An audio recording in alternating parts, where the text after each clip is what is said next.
started. So for those of you who don't know, I'm Demetri Demascus, the co-founder and editor of PROFILEmiami. We're a Miami-based news and events real estate platform. This is our COVID-19 impact on commercial real estate in South Florida webinar. This is the first webinar we've done. We're going to start getting them going, hopefully weekly. Today we have some special panelists. We've got Michael Fay. He's the principal and managing director of Avison in Miami. We have Thomas Wood. He's the president of Thomas D. Wood and Company. And Jacques Bessoudo. He's the managing partner and founder of Galium Capital. I'm going to let each of the panelists give a quick little 2-minute introduction of themselves, who they are, their company, and then we'll get rolling. So let's start with Thomas, since you're in the top left. Sure. Greetings, everybody. Hope everybody's staying safe and finding something to do. My name's Tom Wood Jr. I'm the president of Thomas D. Wood and Company. We're a commercial mortgage banking firm. We represent 24 insurance companies. We originate debt and also service the loans, primarily in Florida. We have exclusive correspondence in Florida. We also do CMBS, bank financing, bridge, equity. You name it. On the debt side, we do it. We've been in business since 1987. We have 20 employees scattered throughout Florida. And this is actually kind of nice for me because I don't have to answer any borrowers' phone calls for the next hour looking for relief. So look forward to the talk and telling you guys what's really going on out there. Great. Let's have Jacques. Perfect. Yeah, this is Jacques Bessoudo with Galium Capital. We're a commercial real estate investment company based in North Miami.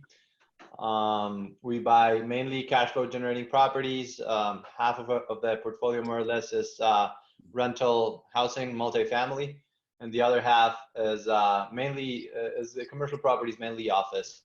Yeah, thanks for having us, Demetri, and organizing this. Definitely. And Mike?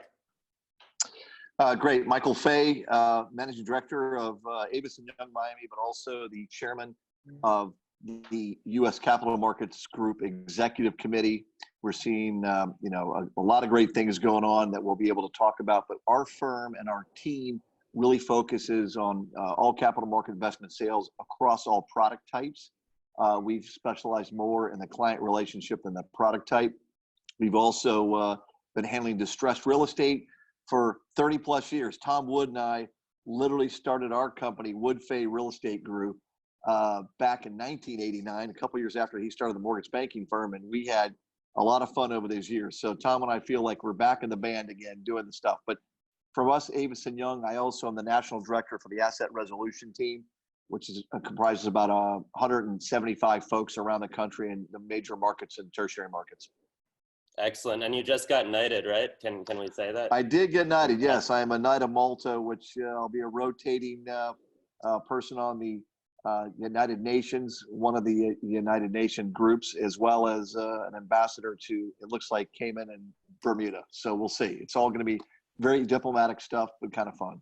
Nice. Very cool. So we'll get started with essentially the first question, which is, I think, on the top of everybody's mind. But where is the commercial real estate market today? Tom, you want to go or you want me to go? I'll tell you from the lending side, since I'm not on the real estate side anymore, thank God. The lending side, it's total chaos right now. What you're having is this pyramid effect, so to speak.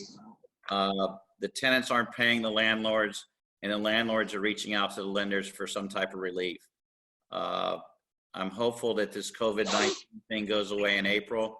So this is a short-term disruption. If it's a short-term disruption, I think we'll all be fine. But April is going to be a complete shit show in the markets, and everyone's got to learn to have a calm head. And if you're a borrower, you need to understand your property and understand your rent roll, because you just can't make a phone call to a lender and expect the lender just to roll over. You need to actually explain your issues in detail. And we'll go into that in a little more detail later, but I think long-term, if we can get out of this, or at least have some clear direction and get out of it in May, maybe mid-May, I think we'll be okay. It'll be some short-term disruption for the people that didn't have a lot of equity in their deals or were over leveraged. But if it goes past May, all bets are off and it could get really ugly out there. Great. Mike, do you want to chime in? Yeah, absolutely. So first of all, being in the distressed real estate business for the past 35 years, this is totally different in a lot of ways, but it's also how we have to handle issues. You know, as Tom was mentioning, the lenders, you know, we do a lot of work with banks. We do a lot of work with special servicers, all on the distress side. We have been so busy over the last 2 weeks handling already premature calls on what to do and what to handle. The servicers are receiving anywhere between 50 to 100 phone calls a day from borrowers, the special servicers, and the master servicers are already getting the phone calls of how they cannot handle the payments. They're not going to make the payments. We've got issues with tenancy that's going on. There's a lot of weakness in the market. It's $2 billion plus just coming to L&R alone for, the hotels. But, you've got issues on retail, you've got issues on student housing, you've got issues on office coming up, as well as, even industrial, but multi-tenant warehouses that have got more manufacturing tenants. And lastly, on the multifamily side, there's been all sorts of discussions about how much rents are not going to be paid for April and May, and this could be up to 40%.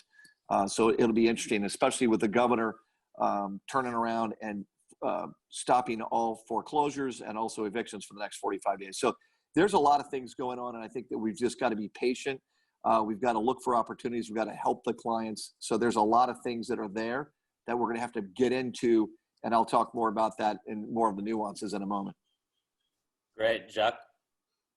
Yeah, I just want to say, in addition to what has been said, I agree with Mike that there's issues across asset classes. But I think the depth of those issues vary a lot by asset class, right? Like if this is a mid-May thing and I buy it in a single day, Tom, hotel and some parts of retail are worried about the rebound and how the rebound will take place, and they're really worried about safeguarding the asset in the long term. While if you're in more defensive asset classes like multifamily or some types of office or industrial, yeah, you're worried, but you're probably just worried about the short-term cash flow situation and how much rent you're going to be getting in April. But you're probably yet not too worried about the long-term strength of your assets. So it's a big difference. I'd like to add something here. One of the major issues is, and Tom and I and others have talked about this. The issue that we have is there is no one situation that is the same, and there's no one fix that's the same. What do I mean by that? The banks are part of the stimulus plan. The banks can give out all sorts of relief, and they are doing it. So that's already happening. The CMBS market, as Tom will tell you, and we know, they have no idea what's going on, and it's day by day, hour by hour. So that creates another issue. And then you've got life insurance companies, which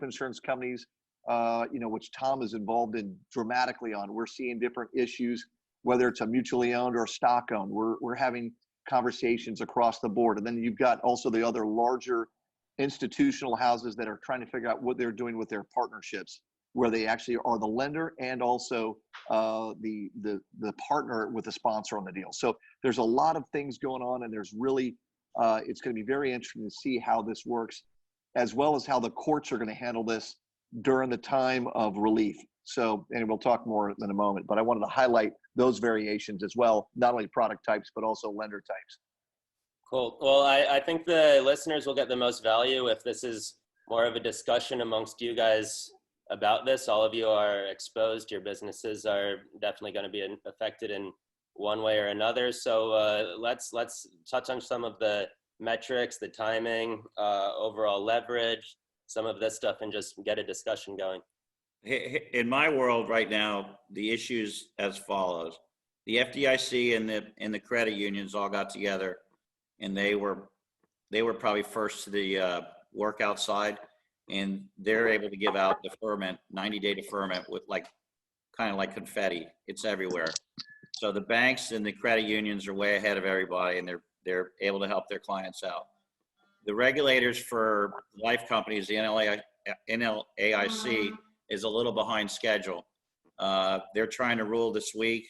They're not able to do much as far as deferment yet, but I expect by next week they'll be able to follow in a similar pattern like the banks, though I think you'll have to provide information to show that you're actually harmed, where a lot of bankers are just giving out the 90 days whether you're harmed or not.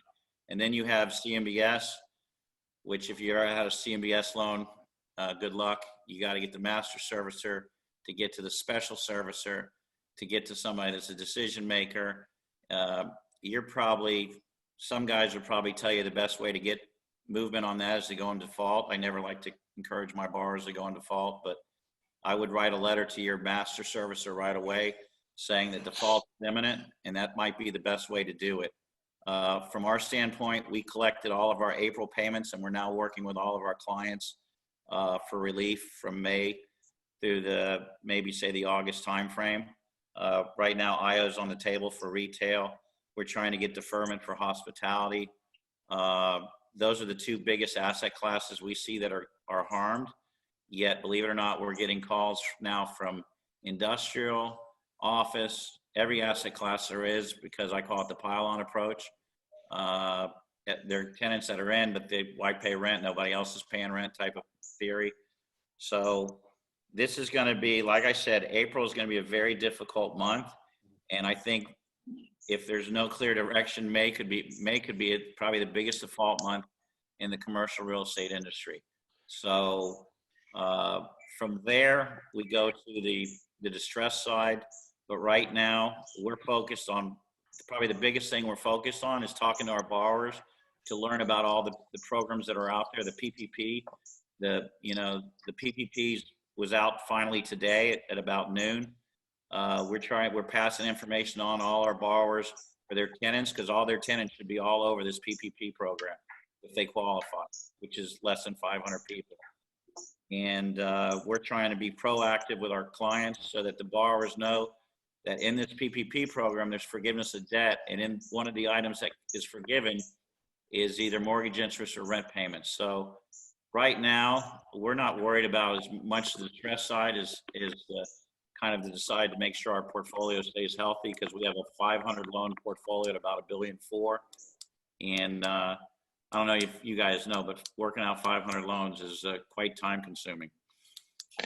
So one of the interesting situations also, as Tom was talking about, is how this starts to snowball into each group. And I'll give you a couple of conversations that we've had with certain owners, investors, and borrower and lenders.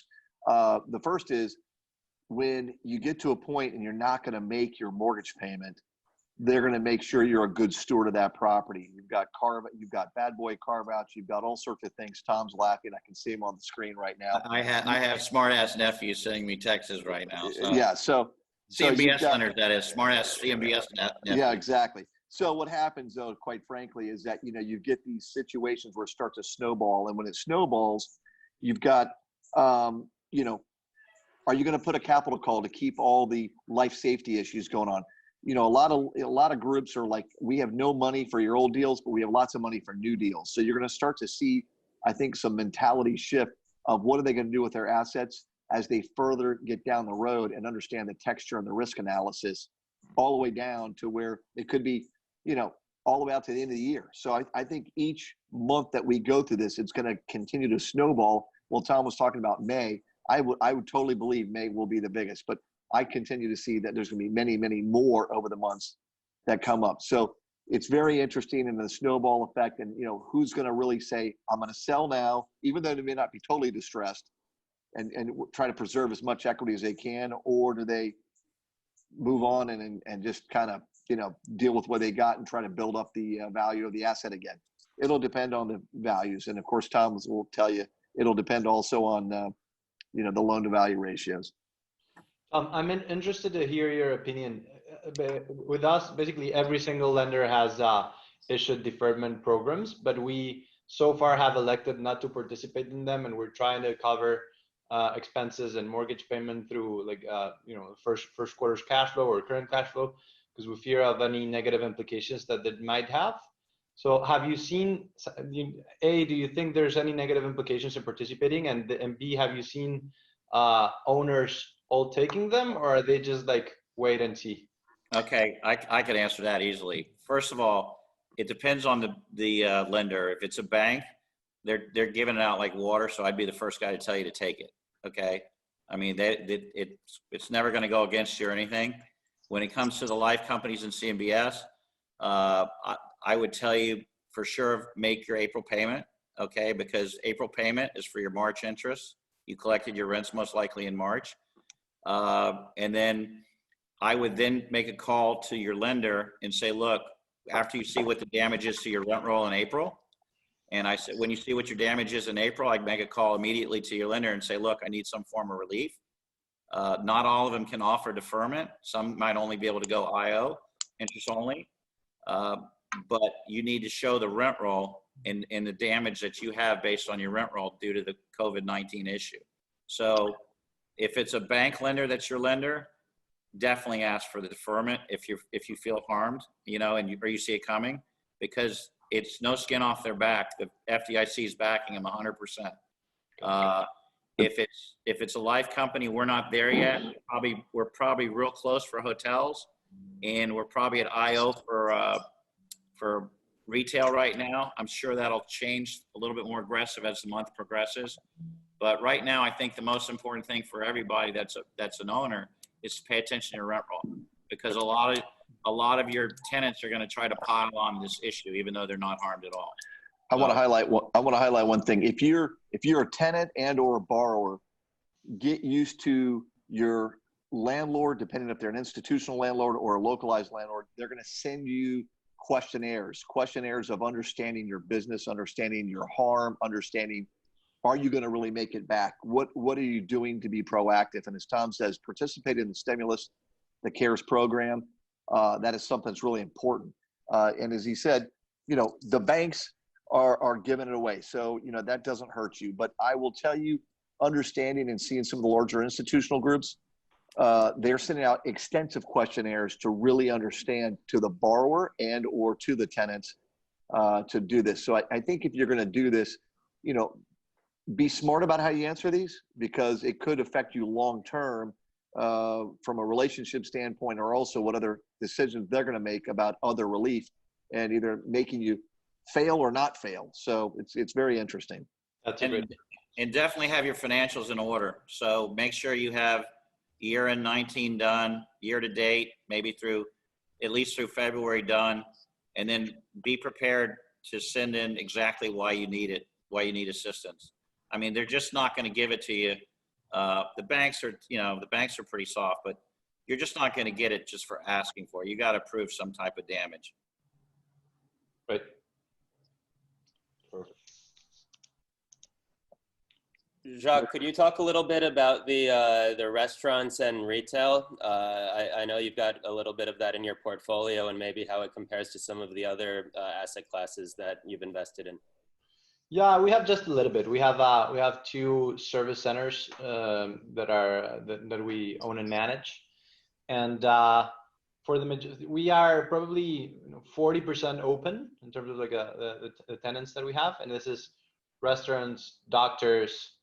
We have gyms that are closed. We have salons, like all those types of service tenants. But like most of them, yeah, they're closed and they're not getting any business.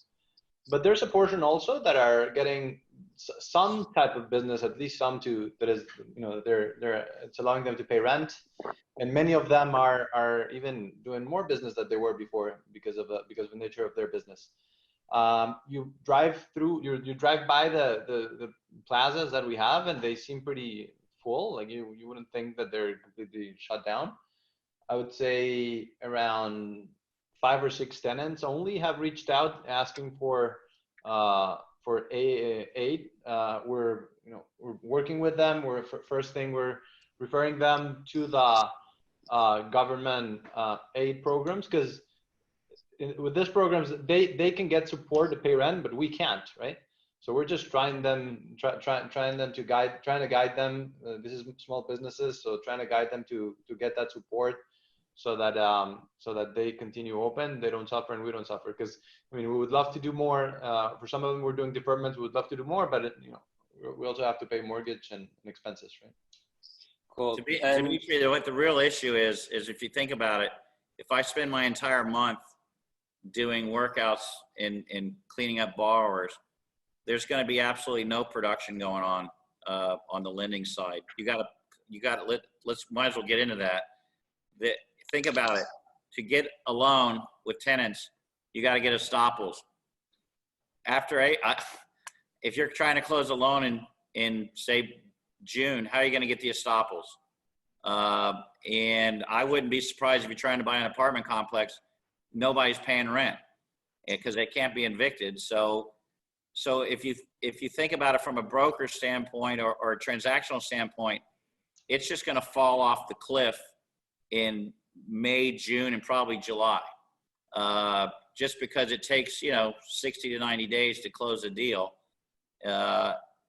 So what you may see out there is you may see some nervousness from either some clients or what have you, to where pricing is going to get pretty tasty. And as I've always said, when the market's this hot as it was, the smart guys are on the sidelines with a lot of capital. So you're going to see cap rates probably go screaming up from where they were. But there's going to be a lot of risk associated with the transaction if you believe COVID is going to stay here forever, which I don't. But it's a great opportunity if you have capital, because I think there are going to be some, especially take the hospitality side, they're going to be, those cap rates are going straight up.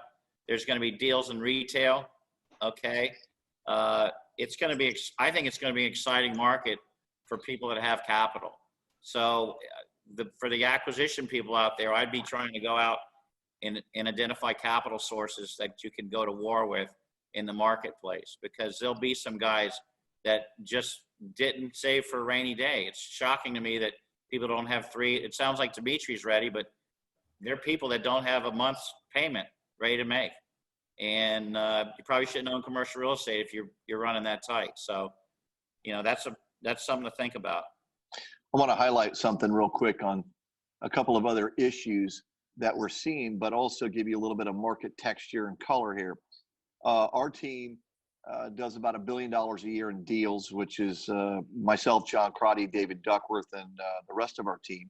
And what's interesting is we've had, it's been a tale of 4 or 5 cities. What does that mean? We've been closing land deals literally in the last couple of days, in the last week. We've been closing a couple of other, single tenant or office type deals that were already teed up. What was interesting on one of those deals, these are $15 million deals, $20 million deals. Some of those deals, what was interesting is that the lender was a bank, had no recourse or limited recourse. Then literally the day before closing and commitment, they said, nope, we're going full recourse. So they've had some of those changes. And one of the other interesting parts of this is we're seeing a lot of groups that have just said, look, we're under contract. We'd like to have a 45-day hold period. We just want to pencils down for 45 days. Let us see what's going on. Some of the sellers have said, no problem. We'll keep the contract in place. Some have said, no problem, but we're going to fall out of contract. We'll be back to you later on. And we've had a couple of others, even today, where we've had deals that are going to go at risk. And they're asking for anywhere between a 5 and 10% haircut on the price. So we're seeing a little bit of that price weakness, but also they don't want to lose some of their lending that they've already got in place for this. And as Tom says, getting the deal closed is going to be a whole other thing, because you've got to go through and get estoppels and other situations. So some of the larger difficult deals like retail, multifamily, hotel, it's going to be hard to get those deals closed. But I think there are going to be other deals that are closing. Industrial is still doing very well across the board right now. There's still transactions that are, that are taking place. We know of some larger leases that are still being done. But it's just, everybody is proceeding with an unbelievable amount of caution and looking to see what the world will hold for further opportunities. I know you guys had mentioned that, Jacques, what were you going to say? Sorry. No, I was just gonna talk about the opportunity thing for a second. I think so. What we are seeing is more opportunities in the short term in terms of like buying really good assets that otherwise you wouldn't be able to do because they'll probably go to a big institutional buyer, like that core multifamily building in downtown, right? Like that kind of stuff. Because a group like ours, for instance, we're very agile, taking decisions, and we have capital committed. So we see that type of opportunity, but not as much on the pricing side, at least in the short term.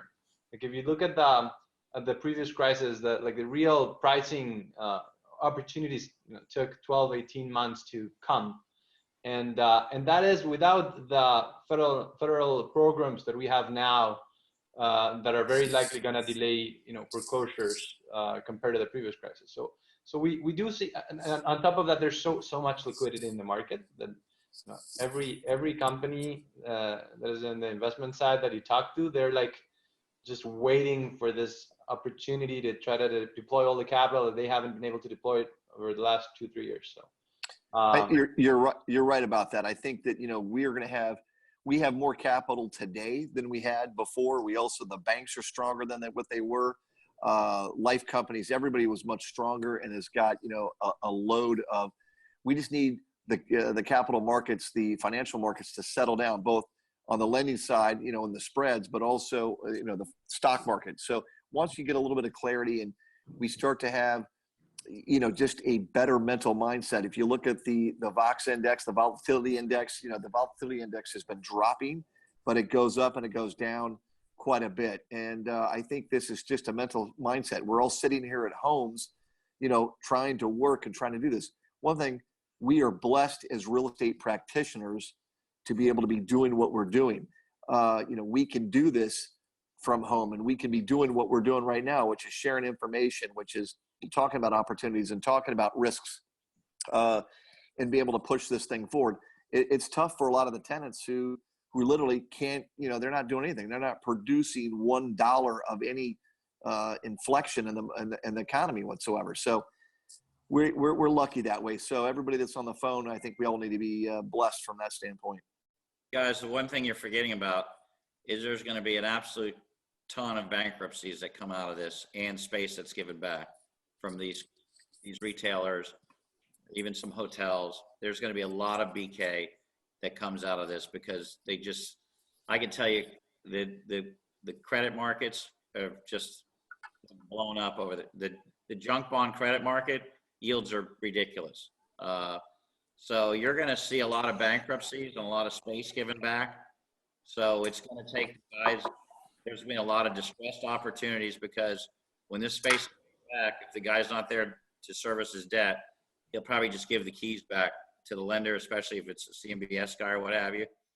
So there'll be a lot of space for creative types to go in, especially this mid-box, the big box stuff, and rework these deals because there are just not going to be a lot of these tenants around. And I'd say the restaurant space on the corporate side is going to probably shrink 10 to 15 to 20%. So there'll be some distress, regardless of what happens. There'll be distress.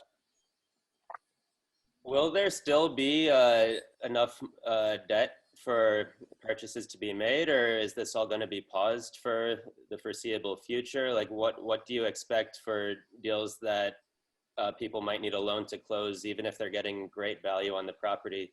Will there be enough money to actually get the deals closed? There's always money for good borrowers, number one. Okay, so if you're a big borrower, there's money for you. Right now, it's funny how the world has changed.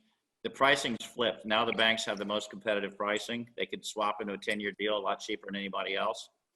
CMBS is kind of on the sidelines because their BBB bonds are trading at stupid prices. So they really, if a guy's pricing you a CMBS deal right now in the 3s, get ready for the retrade. But that never happens in that business. And the life company side, I'd say half of our lenders are on the sideline because they don't know where corporate spreads are going. Spreads are all over the place. It's probably not a good time I would say wait a little bit, only because I think corporate spreads they gotta stabilize. I mean, they just gotta stabilize. And then I think you'll see the CMBS market come back. You'll see life companies put money out again, but the banks right now, their cost of funds is 0. The 10-year treasuries, I think 56 basis points or something. So if they're doing a spread of 250 over swaps, you know, they're probably at a 3% rate for a 10-year deal. But they're gonna cherry pick for the best borrower in the better asset classes. But there's money out there. I mean, it's not easy to find, but there's money out there. It's how they price it's the hardest part right now, and whether or not you can get somebody to work on it, because everybody's gonna be doing these PPP loans and what have you, or working out getting borrower letters signed. So it's going to be an interesting month. Just getting some historic perspective, Tom, a 250 over a 60 basis points is still a pretty sweet deal, huh? Oh, no, but you'd be surprised, Jacques. That's not, there are many guys that say, oh no, rates are going lower. I'm like, good God, really? But no, you know, if you get a deal in the low 3s, you ought to take it as fast as it's in front of you. Right. You know, I'm lucky. I've got a couple deals closing that we signed up that were in the low 3s for 20-year fixed rate product, but those were issued before the crash. And I think what the key is going forward, I don't know if, I don't do a lot of agency stuff, but I've seen the agencies come across. The deals they're quoting now in a lot of their tiers are requiring a 12-month reserve for payments. So they're a little concerned, you know, when you ask for a 12 months debt service, they're a little concerned about where the multifamily is headed or when they're going to stabilize again. Because, you know, I don't need to tell you guys, we got what, 10 million unemployed in 2 weeks? That's a lot of people. Even those 10 million are getting checks for like 70 grand a year now, but that's still a lot of people. It's you know, this is probably the first time I would say that the commercial real estate market literally changes daily. What's going on? It's so fluid right now. It's almost scary. And the key is to be in the game and to be out looking, because there'll be somebody that panics, that dumps into this market. It always, and it's usually the institutional guys. They're guys that have 5-year funds that have to get rid of their deals in 5 years, so they don't have a choice. Well, you know, they're changing risk. Yeah, they're changing risk. They're changing risk profile, and that's one of the things. They're changing risk profile. They're changing product type. They're trying to figure out where they're going to be, and also how much more do they think they're going to have to put in these deals to carry these for a period of time, to where you end up having, you know, as they said, anything. You know, we're not going to give you new money for your old deals. We'll give you plenty of money and new money for new deals. And so, you know, what do you really believe this is going to look like in 2 or 3 years from that standpoint? Are you going to get it back to where it was, or are you going to turn around and sell it today, or not today exactly, but, you know, sell it in the next 6 months? Tom's right. You know, we used to tell everybody, let's talk in the next 2 or 3 months. Then it used to be, let's talk in the next month. Then it used to be, let's talk in the next week, the next day. Heck, let's talk in the next hour. And that's kind of what it's looking like. And Demetri, think about this. If you go in, just take the asset class hospitality. Go in and look at the hotel REITs. Okay, look at the price of their stock today. 80% down. $3. You know, they're going to have to sell assets probably if this doesn't come back as fast as they hope. And there'll be opportunities in that space, because there are going to be people afraid to go in that space. So the hotel buys, you're going to be able, if you have capital, you're going to get some great hotel buys probably in the 3rd or 4th quarter. I mean, just great. You got to have guts, but the guys that have guts usually make the most money on the rebound. So, and I think the same is going to play for retail. There'll be guys getting out of the retail class after this shock to the system. And the smart retail guys, the guys that know how to work the real estate, will go in and buy some deals that are just in great locations, and either, you know, do a mixed use deal or what have you, and they'll make a killing. So really it's about being in the market and being in touch with people that are in the market and looking for opportunities. Well, I got to tell you, I'm both Tom and I are getting a lot of texts from a lot of friends and making some fun comments, but you know, I will tell you, it is true. You've got to be in, you know, you got to be in the market. You got to be looking at the issues. You got to be looking at the opportunities. You got to be seeing what's happening. So, you know, I think each one of us, as I said earlier, are in a unique position to figure out where the pain is and then where the gain is. If you're a tenant rep, that's one thing. If you're a lender, it's another. If you're a mortgage broker, if you're real estate, depending on what product type you're handling, you know, I know that we've got a lot of different owners also. And, you know, I think a lot of owners may have second thoughts about certain asset classes or double down, as Tom says, really getting aggressive and doing that. So, you know, and you know, with Jacques, who's a great buyer, who's been looking at all sorts of deals, and he's looked at a lot of our assets. I think, you know, there'll be opportunities. And as I think in the next 6 months, we're going to see a lot of capital and a lot of opportunities and a lot of people who want to partner.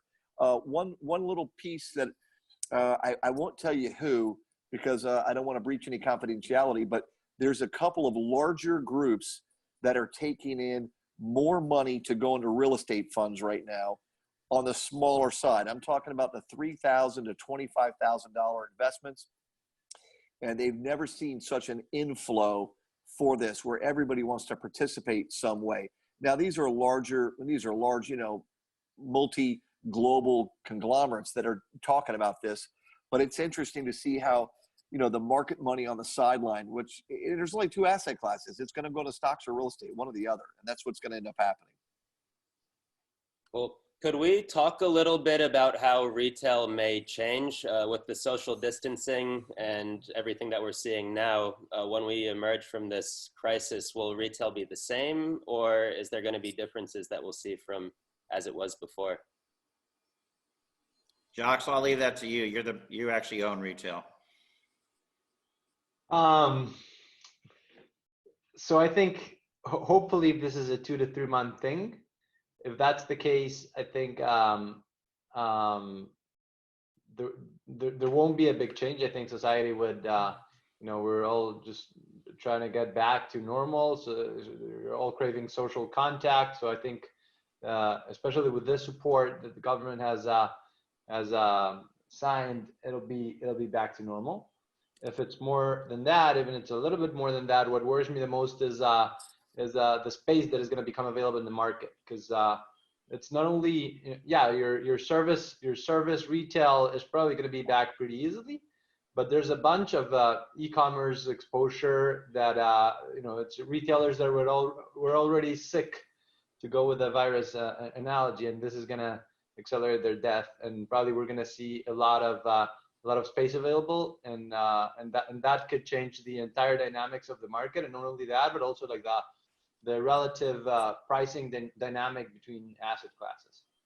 I want to add something. You know, our team specializes, as I said, more in clients than the actual product type. So we get a pretty clear picture across office, industrial, retail, somewhat multifamily, but land deals, and some hotels. This is the largest science and social studies experiment ever conducted globally. And I truly believe that we are going to see a lot of changes in how people communicate, how we work, how we shop. So while we are all thriving and dying to go back out and sit at a great restaurant and share a glass of wine and some great food, I think we will do that. But I think, you know, when you start to look at how many people are going to work from home now, and are you going to have flexible office hours? Are you going to have flexible space? Are you going to turn around and are you going to have different experiential retail? How are you going to end up doing certain situations of student housing, you know, from learning, when you look at all these online learning and classes? So, you know, this is, we are seeing the start of this, in my opinion. And I think that in this disruption, I call it the frictionless economy, and this disruption, you know, absolutely, I think, you know, internet sales of retail go up. I mean, we're probably sitting at 12%, somewhere around there, taking out auto sales.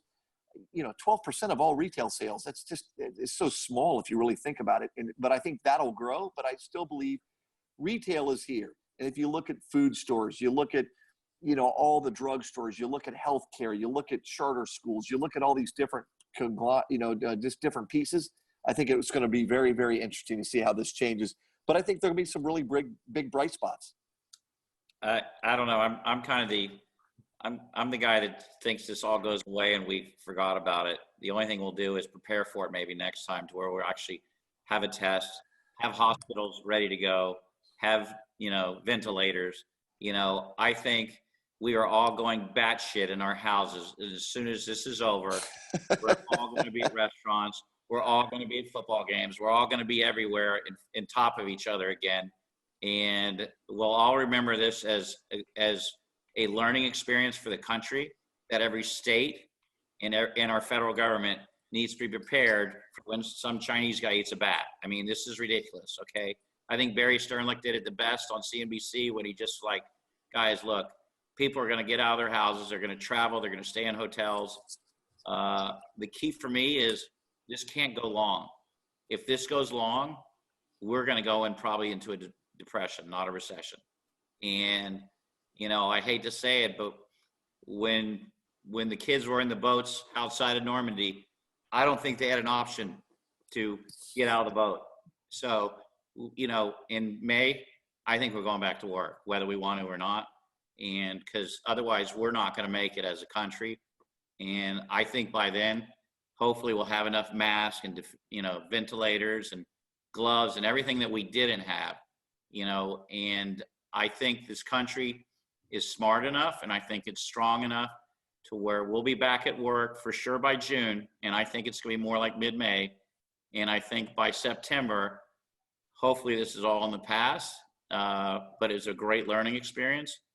And, I'm hopeful of this, but if it's not, I don't know if we really need to worry about buying and selling real estate, because we might be worrying about, everyone having a job. So that's my thoughts on this. It's a pause for the cause, so to speak.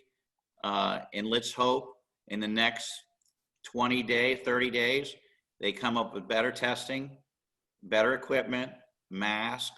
I mean, you watch stories where the distributors are selling masks for cash to other foreign countries and stuff. You just sit here and go, only in the US is there a crisis and somebody's profiting from it. So, this is a big learning experience. And what it's going to do, guys, is it's bringing back for sure the pharmaceutical business that the one former administration threw out of Puerto Rico. It's bringing back the pharmaceutical business to the United States. It's bringing back manufacturing of hospital-related necessary products. It's bringing all this back to the U.S. It was a great experiment we had to make it all in Asia, but a lot of this stuff is coming back. That's a need for us, and it's going to be interesting, to say the least. Look, the governor of Florida, I'd put a sign out there right now to all the pharmaceuticals. Come on, make this stuff into Florida right now.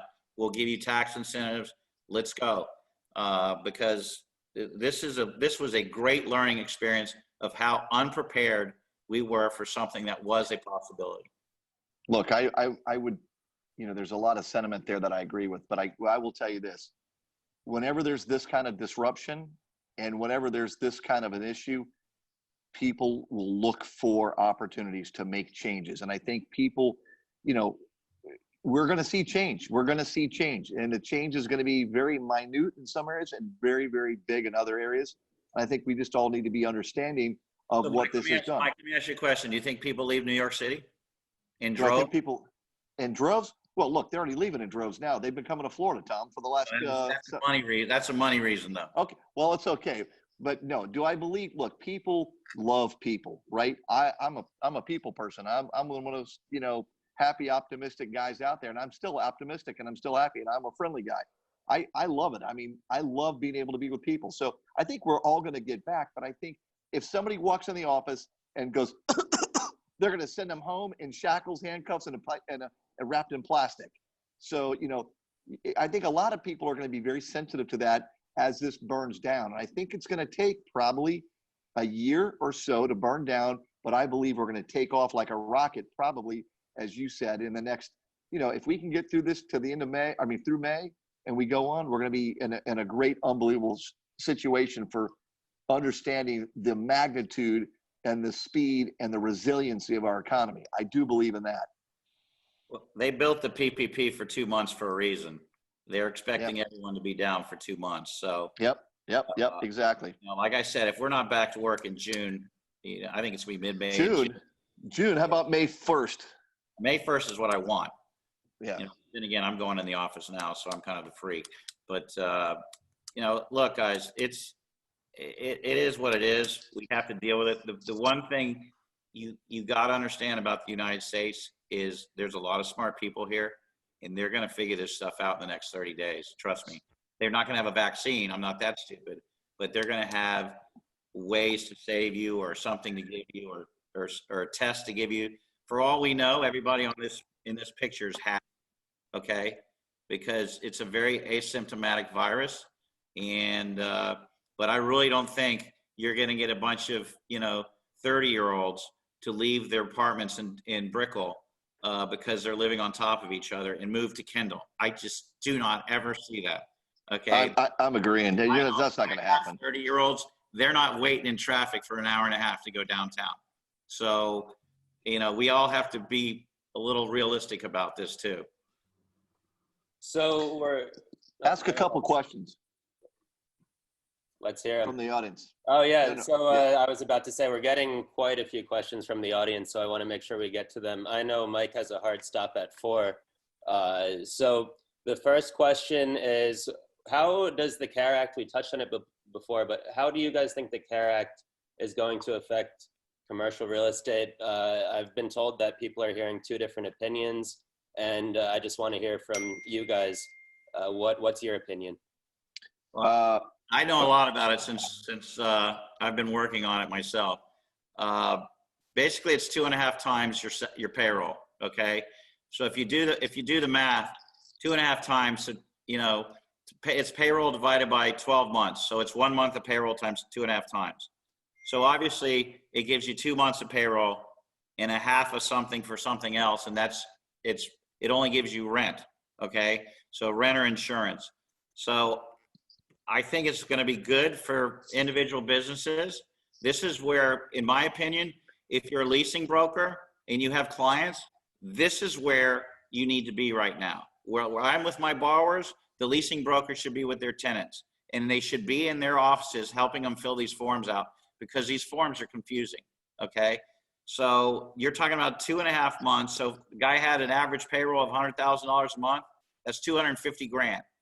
He can write all of that off, okay? If he uses that over the next 2 months, for 75% of it for payroll and 25% of it for other things, being only rent, utilities, and health insurance. So there's going to be rent money in there if he wants to write it off. I would think everybody's smart enough to get the loan written off. Therefore, they'll pay their landlord rent. So that's my opinion. The problem is, will the government actually be able to get us checks? That's my curious.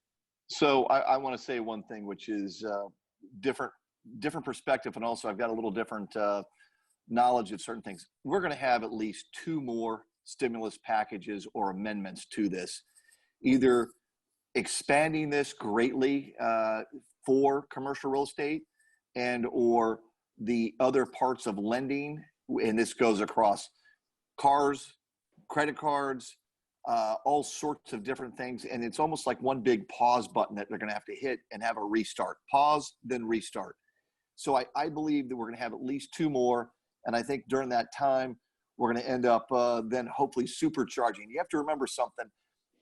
Some of the people that I speak to, when the president enacted this on March 15th, they turned around and said, okay, most of the rent has been paid for this month. Most everything's been paid. So 15 days is not going to be a big deal. Let's see if we can flatten the curve. Well, guess what? They voted in the stimulus package. The stimulus package right now, the curve is not flattening. The curve was increasing. And when you have an increase in the curve, people are going to turn around and they're not going to be able to get them the stimulus money quick enough. It's going to be weeks before they get that. So 1 more month to help the hospitals, to help flatten the curve, and for us to be able to do our part. I think that's where this 1 month, my opinion is we're all going back to work in May, but it's going to be under some certain guidelines. It's going to be under certain social distancing. And I think the other hot spots, if you will, which would be Miami, New York, and some of the other areas, are going to have maybe some more stringent guidelines. So let me just ask real quick that you mentioned that if the federal budget is what is it, 4 trillion or 4 point something trillion, and the last stimulus package was 2 trillion, and you're saying possibly 2 more, wouldn't that cause potentially crazy inflation if each one was $2 trillion? So, for full disclosure, I am a Republican. However, if you want to look at something interesting, go read on modern monetary theory. I'm being serious when I say this. Modern monetary theory is basically where you're just going to print more money. And if you understand, the government, our wonderful government, doesn't even have a balance sheet. They don't even track assets and liabilities the way we would as business owners. So if you're going to go out there and have an infrastructure increase of spending, you're actually adding assets to the country. Think about this: the war bonds back in the days. Everybody had no idea. Everybody was buying war bonds to show their patriotism, but nobody had any idea if those war bonds were going to pay off. But they invested in the country. We printed more money to be able to do this, to be able to show the country that we can have certain assets. This goes to roads, airports, travel, railroads, ports, all these things that we talk about that help push commerce. We're going to have manufacturing. Think about this: the pharmaceutical manufacturing, all these different things that we're talking about.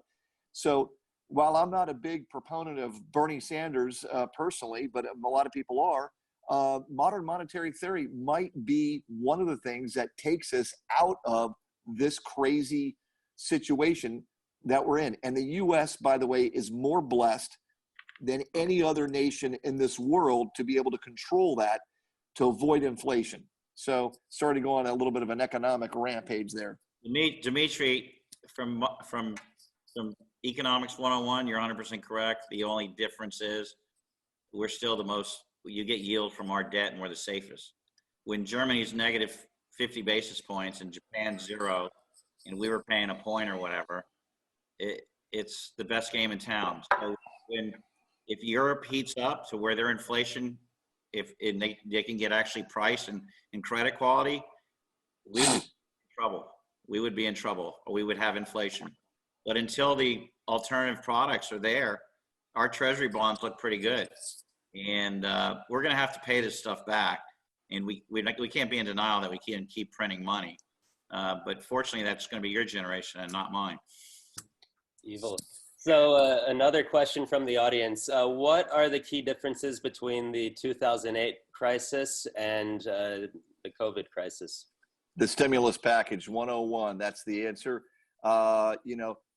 This was a self-inflicted, shutdown for us to, slow down the virus.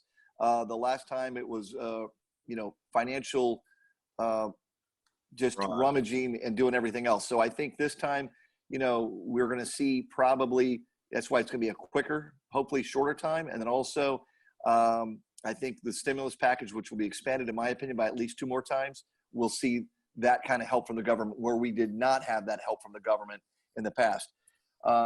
So that was the quick answer.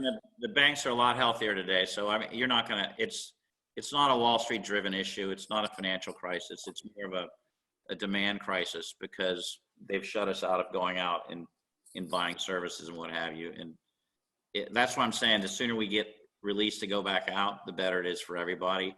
The economy was just on fire before this. We're so fortunate that the economy was on fire, because if employment was weak going into this would have been a disaster. But fortunately, employment was very tight, and it's kind of sad because wages, especially for the lower end, were rising rapidly. So this is kind of a self-correction, so to speak, but it'll be fine if we can get back to work. Sure, there's also less leverage, right? Overall. So let's try to hit 2 more questions before our stop. At what point do you think the banks will stop deferring debt service and start putting borrowers that are in trouble in default? It'll definitely be we'll have to be back to work, and I'm guessing we'll be back for at least, I think the first 90 days is a given, that's already out. And I think they got powder for another 90, but that's it. But if we're back to work in May, I would say the first 90 days is all they're going to get. And they might get they might be able to ask for IO after that. The banks have a big leeway. By the way, if you're negotiating with your bank, make sure that when you get your 90 days, to make sure that they remove all your covenants for year end 2020. There are covenants in your loan documents that you need to hit. So when you're negotiating with your bank, there's two things you need to get. Number one, get the 90 days deferment. The second one is make sure they remove the covenants for 2020 and reinstall them for 12/21, because otherwise you're not going to probably hit your covenant, your loan covenants at the end of the year. That's probably more important than getting the deferment, to be honest with you. So, but the banks have a pretty good, the FDIC is giving them a big, they don't want them to foreclose on a bunch of people because of COVID-19, for sure. And it's up to the regulators, right? Because everything, every single forbearance plan that the banks are issuing right now has to be blessed by the regulators. Correct. So if you go back to a bank and tell them, listen, I don't need that much forbearance. I need just convert my deal into an interest only deal. Even if it's a much less aggressive forbearance program for them, they might not be able to do it because it has not been negotiated with the regulators. Well, it's pretty, Jacques, if you look at the bank, the FDIC passed guidelines, it's pretty lenient to where the banks can almost make the decision and we're not going to hit you over the head come the year end. So it's within guidelines that if the borrower needs assistance, they're allowed to give it to them, based on their, and they're supposed to go, it literally says in the modification, due to COVID-19, we're going to defer this. So and then what they're doing is, and by the way, there's a big difference when your tenants come to you. There's a big difference in the word deferment and abatement. It's amazing how many tenants are coming to landlords with the word abatement, which means obviously no rent's being paid. That's absolutely absurd, okay? If they don't want to pay rent in May or June, they're going to pay that rent. You figure out how to make it up over the term. But to give them a free pass, I can tell you right now, there's not a lender in the world that's going to give you a free pass. They're backing it all onto the back end of the loan, typically. And here is where we actually see the real value of the aid, right? Of the CARES Act, because many of these tenants, they want abatements because they really cannot, if they get behind 2 months and it's a small restaurant, they might never get back on track, right? They have very slim margins. So with the government's program, then that allows some of these businesses to stay alive and owners to keep collecting rent. Correct. Go ahead, Mike. No, I was just going to say, the main thing is this: the banks are very lucky this time. They were healthy. They do not have to classify these loans, and they don't have to reserve for them, and that is a huge benefit to everybody. And just to tack on what Tom was saying, I think there's 90 days now, and I think there's a possible another 90, and I think that's it. But you never know. I mean, they could be other things that get buried in this. I just want to tell everybody I'm going to have to hang up here because I've got a 4 o'clock hard stop. I want to tell everybody thank you. Panelists. No, I only wait. That's at 5:30, by the way. Tea time's at 5:30 down here at Ocean Reef. Anybody? No, I was going to say it really is, very nice to talk with the panels, and Tom and I being friends for years and doing things in Jacques and as Demetri being a part of us. I just want to say thanks to everybody, and also thanks to all the participants. Keep the faith, stay patient, and we'll all get through this together. This is what's going on, and this is how we're running our lives. And we're in a great field to solve people's problems and find opportunities. So I just want to say thanks to everybody. And Demetri, you've been a great host. Thank you. Enjoy that tea time. I wish I was there. more conference calls, guys. But there is a tea time at 5:30. Sounds good. Thank you. Tom and Jacques, do you guys want to answer a few more questions? I'm fine. I don't have to be anywhere till my bar at 5 o'clock. Sounds good. Sounds good. Being here instead of homeschooling kids is not a bad alternative. Cool. So essentially with a lot of the more on the personal side of the loans as opposed to the commercial side of the loans, from the deferment and hardships programs, it's still going to affect people's credit. And the question is kind of, do you think there's been enough verbiage told to people that are getting into these programs that a note will be placed on their credit score, or are people, like you guys said, just taking it as a free piece of cake? It will not be a default on the borrower's credit score. No. It will not be. No, because this will be easy. it's different now. The banks, if they worked it out going in, I will say if somebody didn't make their April payment, that probably will not be looked good if they didn't have a deferment agreement before April. So I encourage everybody to make their April payment and work their problems out through April, because that probably won't be looked good. In our shop, for example, our life companies will not enter into any type of discussions until April's paid. So, because again, that's March interest. So, but the banks, most of these guys started working on deferment in mid-March. So, and it will not be, this will be noted forever as COVID-19. So it's kind of a punt. Well, and one last question. I kind of agree with this as well. I know that you guys had said you don't see people leaving Manhattan and leaving Brickell. I actually read an article that said that, especially in the New York area, all the people under the age of 30 that's parents lived outside of the city, it was like 90% or something, left Manhattan to go into Westchester, Connecticut, New Jersey, the suburb areas. Those areas, also due to tax reasons, the real estate values have been completely slashed over the last 10 years. Do you guys see an opportunity for development around the outer rings of major cities? In Miami, it might be a Coconut Grove and Aventura, as opposed, or even maybe up to Boca, as opposed to in the major urban cores. Miami might not be the best because it's a really spread out city. Miami's a horrible example. The outer rings Homestead. So, I mean, that's only a 2-hour commute, I think, into downtown. Yeah. I think there'll be some people that go back to the burbs, but at the end of the day, I think the one thing I wonder is how do the condos do? From what I hear from some of my friends, you're basically locked up in your condo because you can't go to the pool, you can't go to the gym. So how does that asset class do? For me, I live in Pinecrest, so this has been great. We have an outdoor pool, we have a decent sized house. So, I mean, we're on an acre. So we're closed in, but we're not closed in. I'd probably kill myself if I was in a condo right now and not be able to go anywhere. So that's a good question as how are the condos going to do?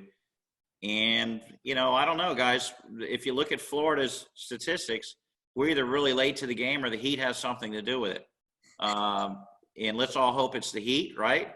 Because if it's the heat, then I would see Florida's growth even accelerate, to be able to live next to the water, quality of life, food, nightlife, and maybe not as big a virus scare. That's not a bad gig, So as far as New York City, I don't know. I'd have to defer to a New Yorker because the city's special to a lot of the New Yorkers I know. So, but I don't know. It might change people, but maybe the older people. Maybe that's what it changes. The people that are over 65. People close to my brother's been looking for a shout out. People closer to my brother's age. I think we have very, very short-term memory. So really having people move out of condos and go to the suburbs just because they remember that they were at some point contaminated by clicking on the same elevator button than someone else that was infected I don't see it happening.